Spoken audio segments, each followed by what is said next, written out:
ഏറ്റവും ഒടുവിൽ വരുന്ന വാർത്തയാണ്, അതിലേക്കാണ് നമ്മൾ ഇനി പോകുന്നത്. ഇസ്രയേൽ അമേരിക്കൻ സംയുക്ത സേനകൾ വധിച്ച ഇറാനിയൻ പരമോന്നത നേതാവ് അയത്തുള്ള അലി ഖമനേയിക്ക് അനുശോചനം അറിയിച്ചിരിക്കുകയാണ് ഇന്ത്യ.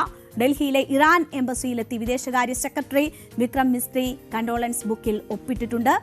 ഒപ്പം ഇറാൻ സ്ഥാനപതിയുമായി അദ്ദേഹം കൂടിക്കാഴ്ചയും നടത്തി. ഖമനേയിയുടെ മരണത്തിൽ ഇന്ത്യ ദുഃഖം ഇറാൻ സ്ഥാനപതിയെ അറിയിച്ചു. ഖമനേയി വധത്തിലെ കേന്ദ്ര സർക്കാർ മൗനം നിഷ്പക്ഷതയല്ലെന്ന കടുത്ത വിമർശനം രാജ്യത്തിനുള്ളിൽ നിന്ന് തന്നെ ഉയരുന്ന ഒരു സാഹചര്യമുണ്ടായിരുന്നു. സോണിയാഗാന്ധി ഉൾപ്പെടെ അത്തരം വിമർശനങ്ങൾ ഉയർത്തിയിരുന്നു. ഇന്ത്യയുടെ വിദേശ നയം വഴിമാറുന്നതായി രാഹുൽ ഗാന്ധി കുറ്റപ്പെടുത്തിയ സാഹചര്യമുണ്ടായിരുന്നു.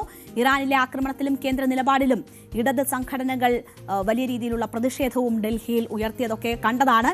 ഈ സാഹചര്യമൊക്കെ നിലനിൽക്കുമ്പോഴാണ് ഡൽഹിയിലെ ഇറാൻ എംബസിയിലെത്തി വിദേശകാര്യ സെക്രട്ടറി വിക്രം മിസ്രി കണ്ടോളൻസ് ബുക്കിൽ ഒപ്പിട്ടിരിക്കുന്നത്.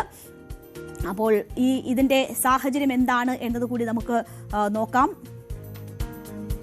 ഒപ്പം ഇതിനുശേഷം നടത്തിയ കൂടിക്കാഴ്ചയ്ക്ക് ശേഷം ശക്തമായ തിരിച്ചടി നൽകും ഇറാൻ ഈ വിഷയത്തിൽ എന്ന ഒരു പ്രതികരണം കൂടി വരുന്നുണ്ട്.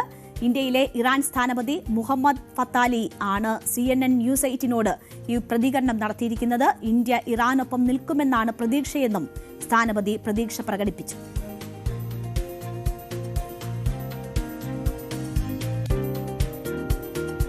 അജയ് സുധ ബിജു ഈ വാർത്തയുടെ വിശദാംശങ്ങളുമായി ചേരുകയാണ്.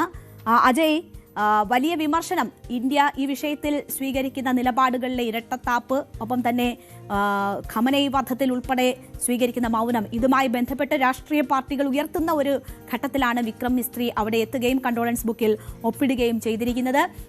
ഇതിൽ നിന്ന് എന്തൊക്കെ മനസ്സിലാക്കാം? എന്താണ് ഇതുമായി ബന്ധപ്പെട്ട് പുറത്തുവരുന്ന വിവരങ്ങൾ?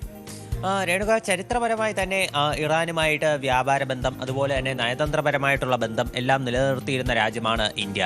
എന്നാൽ ഇപ്പോൾ നിലവിൽ ആയത്തുള്ള അലി ഖമനയുടെ കൊലപാതകവുമായി ബന്ധപ്പെട്ട് ഇന്ത്യ വിഷയത്തിൽ ഇതുവരെ ഒരു ഔദ്യോഗിക പ്രസ്താവന പുറത്തിറക്കിയിരുന്നില്ല, ഔദ്യോഗികമായി പ്രതികരിച്ചിരുന്നില്ല. ഇതിനെ സംബന്ധിച്ച് ഇന്ത്യയിലെ പ്രതിപക്ഷ പാർട്ടികൾ, ഏറ്റവും പ്രധാനമായും മുഖ്യ പ്രതിപക്ഷമായിട്ടുള്ള കോൺഗ്രസ് തന്നെ വിഷയത്തിൽ കടുത്ത വിമർശനവുമായി രംഗത്തെത്തുന്ന കാഴ്ച നമുക്ക് കാണാൻ സാധിച്ചു. സോണിയാഗാന്ധി തന്നെ ഒരു ഇംഗ്ലീഷ് പത്രത്തിൽ എഴുതിയിട്ടുള്ള ലേഖനത്തിൽ രൂക്ഷമായിട്ടുള്ള വിമർശനമാണ് കേന്ദ്ര സർക്കാരിനെതിരെ ഉന്നയിച്ചത്. അവർ പറഞ്ഞത് ഇന്ത്യയുടെ വിദേശ നയം അത് വഴിമാറിപ്പോകുന്നു. അതുപോലെ തന്നെ ഇത്തരത്തിൽ ഈ കേന്ദ്ര സർക്കാർ ഇപ്പോൾ ഖമനയുടെ മരണത്തിൽ മൗനം തുടരുന്നത് അത് നിഷ്പക്ഷതയല്ല. അതുപോലെ പരമാധികാരത്തെക്കുറിച്ചോ അതുപോലെ അന്താരാഷ്ട്ര നിയമങ്ങളെക്കുറിച്ചോ വ്യക്തമായിട്ടുള്ള നിലപാട് ഇന്ത്യ സ്വീകരിക്കാത്തത് ഇന്ത്യയുടെ വിദേശ നയത്തിൻ്റെ വിശ്വാസ്യതയെ ബാധിക്കും എന്നെല്ലാം അവർ എടുത്തു ചൂണ്ടിക്കാട്ടിയിരുന്നു. അതുപോലെ തന്നെ ഇന്ന് രാഹുൽ ഗാന്ധിയുടെ ഭാഗമായിട്ടും വിമർശനങ്ങൾ വന്നിരുന്നു. അങ്ങനെ തുടർച്ചയായി ഇന്ത്യ വിഷയത്തിൽ ഒരു നിഷ്പക്ഷമായിട്ടുള്ള നിലപാട് സ്വീകരിച്ചുകൊണ്ട് വിഷയത്തിൽ ഒരു മൗനം പാലിക്കുന്നത് അത് ശരിയല്ല എന്നുള്ള തരത്തിലുള്ള കനത്ത ആക്ഷേപങ്ങളാണ് വന്നത്. ഇന്ത്യ എന്തായാലും നിലവിൽ ആയത്തുള്ള അലി ഖമനയുടെ മരണത്തിൽ ആദ്യമായി പ്രതികരിച്ചിരിക്കുകയാണ്. ആയത്തുള്ള അലി ഖമനയുടെ മരണത്തിൽ ഇന്ത്യ അനുശോചനം രേഖപ്പെടുത്തി. ഇന്ത്യയുടെ വിദേശകാര്യ സെക്രട്ടറി ആയിട്ടുള്ള വിക്രം മിസ്രി ഡൽഹിയിലുള്ള ഇറാന്റെ എംബസിയിലെത്തി നേരിട്ടാണ് ഇത്തരത്തിലൊരു അനുശോചനം രേഖപ്പെടുത്തിയത്. ഇന്ത്യ അനുശോചന ബുക്കിൽ ഒപ്പുവെക്കുകയും ചെയ്തിരുന്നു. അതുപോലെ തന്നെ ഇന്ത്യയിലുള്ള ഇറാൻ സ്ഥാനപതിയായിട്ടുള്ള മുഹമ്മദ് ഫത്താലിയെ അദ്ദേഹം നേരിട്ട് കണ്ട് സംസാരിക്കുകയും ചെയ്തിരുന്നു. മുഹമ്മദ് ഫത്താലി അതിനുശേഷം CNN ന്യൂസ് 8നോട് പ്രതികരിച്ചു. അപ്പോൾ അദ്ദേഹം വ്യക്തമാക്കിയ കാര്യം US-നും ഇറാനും ശക്തമായിട്ടുള്ള തിരിച്ചടി തന്നെ ഇറാൻ നൽകും. ഈ തിരിച്ചടിയിൽ ഇപ്പോൾ നടക്കുന്ന സംഘർഷങ്ങളിൽ ഇറാനൊപ്പം ഇന്ത്യ നിൽക്കും എന്നാണ് പ്രതീക്ഷയെന്നും അദ്ദേഹം വ്യക്തമാക്കുകയും ചെയ്തിരുന്നു. ഇപ്പോൾ നിലവിൽ ഇന്ത്യയുടെ ഒരു സാഹചര്യം എന്ന് പറയുന്നത് ഇന്ത്യ പൊതുവായിട്ട് വിഷയത്തിൽ ഒരു നിഷ്പക്ഷ നിലപാട് തന്നെയാണ് സ്വീകരിച്ചിട്ടുള്ളത്. അതായത് ഈ സംഘർഷം എത്രയും വേഗം ചർച്ചകളിലൂടെ പരിഹരിക്കണം എന്നാണ് ഇന്ത്യ ആവശ്യപ്പെട്ടിട്ടുള്ളത്. അതുപോലെ മേഖലയിലെ സാഹചര്യത്തിൽ ആശങ്കയും ഇന്ത്യ പ്രകടിപ്പിച്ചിട്ടുണ്ട്. ഈ ഒരു വിഷയത്തിൽ എന്തായാലും ഇപ്പോൾ ഈ ഖമനയുടെ മരണത്തിൽ തുടർന്നിരുന്ന ആ ഒരു നിശബ്ദത അതെന്തായാലും ഇന്ത്യ മാറ്റി ഖമനയുടെ മരണത്തിൽ ഇന്ത്യ നിലവിലൊരു സ്റ്റാൻഡ് എടുത്തിരിക്കുന്നു. ഇന്ത്യ അനുശോചനം രേഖപ്പെടുത്തിയിരിക്കുന്നു. ഇനി മറ്റു കാര്യങ്ങളിൽ ഉൾപ്പെടെ ഇന്ത്യ പ്രതികരിക്കേണ്ടതുണ്ട്. പ്രത്യേകിച്ച് ഈ ഹോർമുസ് കടലിടുക്കിൻ്റെ ഒരു ഹോർമുസ് കടലിടുക്ക് അടച്ചതുമായി ബന്ധപ്പെട്ട് ഇന്ത്യ വളരെ രൂക്ഷമായിട്ടുള്ള ഇന്ധന പ്രതിസന്ധിയും അതുപോലെ തന്നെ LPG ഗ്യാസിൻ്റെ ലഭ്യത, ഇത്തരം കാര്യങ്ങളിലെല്ലാം ഇന്ത്യ കടുത്ത പ്രതിസന്ധിയിലൂടെയാണ് കടന്നു പോകുന്നത്. അപ്പോൾ ഈ തുടർച്ചയായി നിലനിൽക്കുന്ന സംഘർഷത്തിൽ എന്തായാലും ഇന്ത്യയുടെ തുടർ പ്രതികരണങ്ങൾ വരും ദിവസങ്ങളിൽ ഉണ്ടാകും എന്ന് തന്നെയാണ് പ്രതീക്ഷിക്കുന്നത്.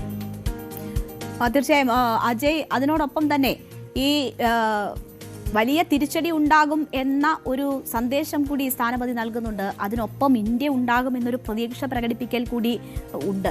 അപ്പോൾ അത് ആ കൂടിക്കാഴ്ചയിൽ ഉന്നയിക്കപ്പെട്ട വിഷയമായിട്ടാണോ മനസ്സിലാകുന്നത്? CN ഉന്നയിക്കപ്പെട്ടു എന്നാണോ മനസ്സിലാകുന്നത്? CN നൽകിയ അഭിമുഖത്തിലാണ് അക്കാര്യം വിശദീകരിച്ചിട്ടുള്ളത് എങ്കിൽ പോലും ഈ കൂടിക്കാഴ്ചയിൽ ആ വിഷയങ്ങൾ ഉയർന്നു വന്നിട്ടുണ്ടാകുമോ? തീർച്ചയായിട്ടും അത്തരം കാര്യങ്ങളെല്ലാം ഇറാന്റെ ഒരു ഭാഗത്ത് നിന്നുകൊണ്ട് അത്തരം ആവശ്യങ്ങളെല്ലാം ഇന്ത്യൻ വിദേശകാര്യ സെക്രട്ടറിയോട് ഈ ഇറാന്റെ സ്ഥാനപതി ഉന്നയിക്കാൻ തന്നെയാണ് സാധ്യത.